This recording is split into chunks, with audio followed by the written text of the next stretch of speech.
नमस्कार, मी सायली वझे पानसे आणि आज मी करतेय एकदम सोपी झटपट होणारी नाश्त्याची रेसिपी, ती म्हणजे टोमॅटो ऑमलेट. त्यालाच आपण बेसनाचं धिरडं किंवा चिला असंही म्हणू शकतो. तर त्यासाठी मी घेतलंय एक मोठी वाटी बेसन, 1 चमचा तांदूळ पिठी घातल्यामुळे धिरडं छान कुरकुरीत होतं. 1 हिरवी मिरची बारीक चिरून घेतली आणि 2 लसणाच्या पाकळ्या चिरून घेतल्या. तुम्हाला हवं असेल तर तुम्ही हे मिक्सरमधनं भरड वाटूनही घेऊ शकता. मीठ, ओवा घेतलाय थोडासा, थोडंसं लाल तिखट, हळद आणि हिंग घेतलेला आहे. 1 छोटा टोमॅटो चिरून घेतलेला आहे आणि कोथिंबीर घेतली आहे. आणि धिरडं तुम्ही तेलावर किंवा तुपावर तुमच्या आवडीप्रमाणे करू शकता. तर हे सगळं आता बेसनाच्या पिठात हे सगळं साहित्य घालून आपल्याला फार पातळ नाही किंवा फार घट्ट नाही अशा प्रकारे त्याचं पीठ भिजवायचं आहे.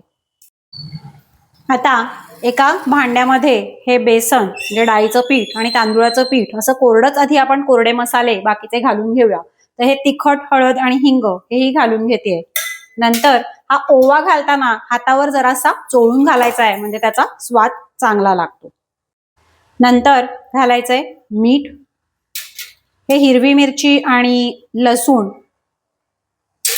मग घालायचा आहे हा टोमॅटो, घातली कोथिंबीर आणि आधी आता मी हे नुसतंच मिक्स करून घेते आणि मग आवश्यकतेनुसार आपण त्याच्यामध्ये पाणी घालणार आहोत. हे बघा, हे इतपत सरसरीत असं भिजवून घेतलेलं आहे. साधारण आपण भज्याच्या पिठासाठी जसं तयार करतो त्याच पद्धतीने हे पाणी घालून मी तयार करून घेतलेलं आहे. तवा व्यवस्थित तापल्यानंतर मी आता त्याच्यावरती हे पीठ घालतेय आणि व्यवस्थित पसरून घ्यायचंय. फार पातळ करायचं नाहीये. हे बघा, अशा पद्धतीने पसरून घेतलेलं आहे. आणि मग हे मगाशी म्हटलं तसं तुमच्या आवडीनुसार तुम्ही तेल, तूप काहीही घालू शकता. तर आता मी सगळ्या बाजूनी थोडंसं तेल घालते. गॅस मध्यम आचेवरती ठेवायचा आहे आणि आता त्याच्यावरती मी झाकण ठेवणार आहे.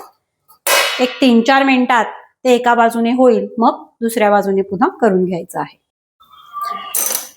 3-4 मिनिटांनी मी मगाशी म्हटलं तसं झाकण काढून आपण बघितलं तर हे खालच्या बाजूने धिरडं व्यवस्थित झालेलं आहे.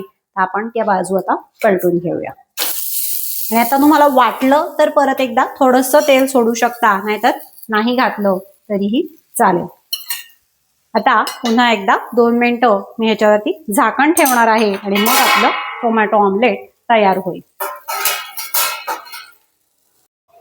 आणि इथे आपलं हे टोमॅटो ऑमलेट तयार आहे. किती मस्त दिसतंय ना. याबरोबर तुम्ही चटणी, दही, लोणचं तुमच्या आवडीप्रमाणे घेऊ शकता. रेसिपी आवडली असेल चॅनलला लाईक, शेअर आणि सबस्क्राईब करा. थँक्यू.